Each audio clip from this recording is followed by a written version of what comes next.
नमस्कार, TR news के web portal पर आपका स्वागत है। खबर मुजफ्फरनगर से। मुजफ्फरनगर फर्जी कॉल सेंटर में नौकरी दिलाने के नाम पर लोगों का डाटा ऑनलाइन प्राप्त कर ठगी करने वाले गिरोह का पर्दाफाश। 1930 के माध्यम से एक कंप्लेंट प्राप्त हुई थी, जिसमें थाना क्षेत्र खालापार में एक कॉल सेंटर चलने की सूचना तस्दीक हुई थी।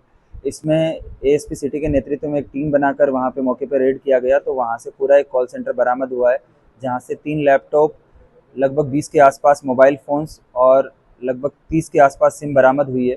ये जो यहाँ पे इसको 2 लोग चला रहे थे, ये दोनों लोगों ने बहुत सारी लड़कियां यहाँ एम्प्लॉयज़ के तौर पे रख रखी है, जो पुणे और उसके आसपास के क्षेत्र के बेरोजगार युवाओं को फ़ोन करते हैं और उनको जॉब दिलवाने के नाम पे उनसे एडवांस सिक्योरिटी मनी डिपॉजिट करवा लेते हैं। ये सिक्योरिटी मनी 2500 से 5000 के बीच में रहती है, और फिर उसके बाद में उनकी जॉब ना लगवा के और उनके जब वो पैरवी करते हैं तो इनके नंबर्स वगैरह ब्लॉक कर देते हैं।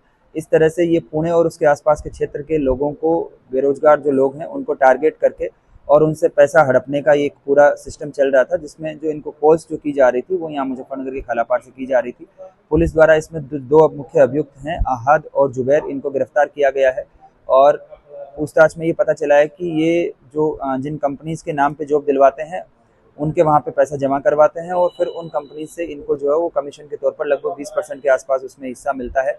पुलिस ने इनके 3 खाते तस्दीक किए हैं, जिनको पुलिस जो है वो विवेचना के दौरान उनको फ्रीज करवाएगी और उनसे जो इन्होंने अपराध के जरिए जो संपत्ति या जो भी पैसा कमाया होगा उसको कुर्क करवाया जाएगा।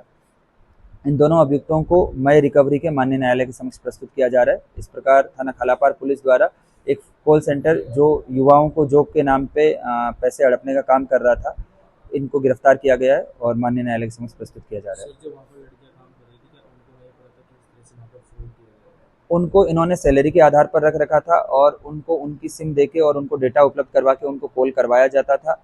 पूछताछ के दौरान जो है वो उन्होंने बताया कि इनको ये इस चीज़ का अंदाज़ा नहीं था कि ये जो काम कर रहे हैं फिर आगे जॉब दिलवाई जाती है या नहीं दिलवाई जाती है। इनका काम उन लड़कों को वहाँ पहुँचाना होता था, लेकिन इस बात की अभी पुष्टि नहीं हुई है कि इनके द्वारा इस आपराधिक कृत्य में इनके साथ मिलीभगत रही हो, या इनको जो ये पूरा जो सिस्टम चल रहा था, जो ऑर्गेनाइज्ड क्राइम के तौर पर ये जो चल रहा था, इसमें इनको सैलरी के अलावा और अगर कोई अन्य प्रलोभन मिला होगा तो विवेचना के दौरान उन पर भी कार्रवाई की जाएगी।